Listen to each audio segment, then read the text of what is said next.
not making more progress with our women? It's not that we don't have great women. We have fantastic women.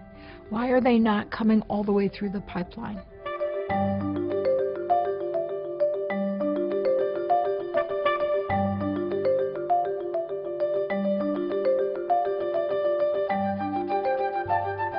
There are two reasons why we started researching the gender diversity in corporations. First, beyond ethical reason, women represent half of the talent pool, so we felt it was critical to have the best brains, both men and women, at a time of talent shortage. Second, there was a big question being asked. Does it matter? Does it really matter for corporations to have more women at the top? Does it matter for their performance, for their competitiveness? I'm passionate about researching this issue for a couple of reasons. The first is what I do for clients is I work with them to help make long-lasting, really big shifts in performance, and obviously that includes making sure you have the right mix of people inside the organization. So the essence of work is not just about helping individual women to be more successful in the workplace. It is also about helping the corporations to improve their performance.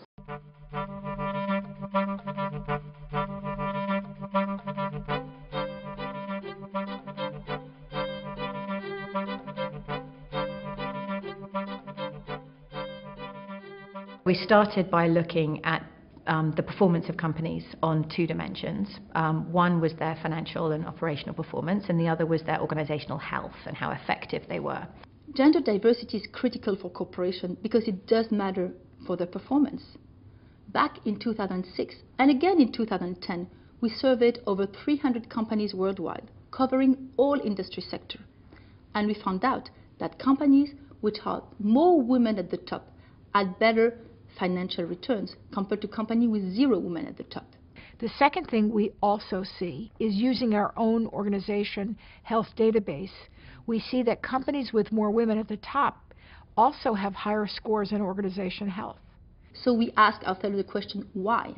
And we found out that part of the answer lies in the diversity of leadership behaviors that women can bring in corporations. An example would be decision-making. Men tend to be more individual in decision-making and better at corrective action. Women tend to be better at collaboration decision-making, and in fact, to really worry about the environment and the values and making sure that everybody's in it together. You need both to make a company move. The good news is that since our first study in 2006, the level of awareness on this topic has dramatically increased. What's fundamentally changing is that top managements are starting to figure out that we need more talent. We need to serve our customers better. We need to motivate and mobilize our employee base better.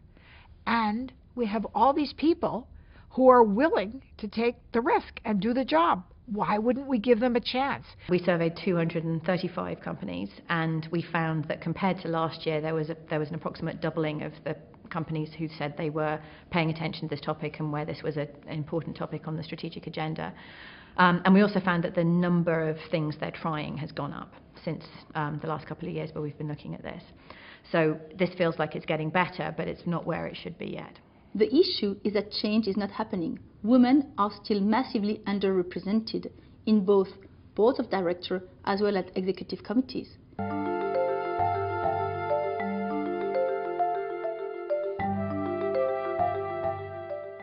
The truth is that putting initiatives in place doesn't guarantee success. What our latest study reveals is that what matters for impact is not so much what you do, than how well you do it.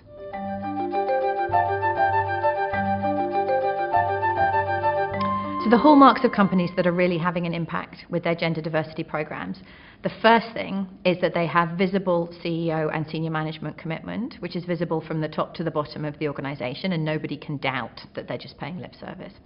The second is that they know the numbers, so they're very clear where are the blockages in their particular pipeline of women, and that the initiatives that they put in place are targeted against those particular points in the pipeline. And finally, that they tackle the mindsets. Now, top management might believe in the business case, but by the time you get down to middle management, we know for sure that fewer people do believe. The reason fewer people believe is they've got embedded mindsets like, gosh, that job just isn't good for a woman, or women are too emotional, or if a woman fails in that job, she will set back the women's initiative by 10 years. Imagine that.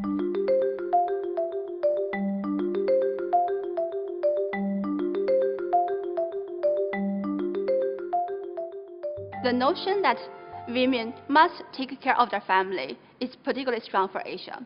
1/3 of them told us that this notion influenced many of the mid to senior level women to voluntarily leave their jobs.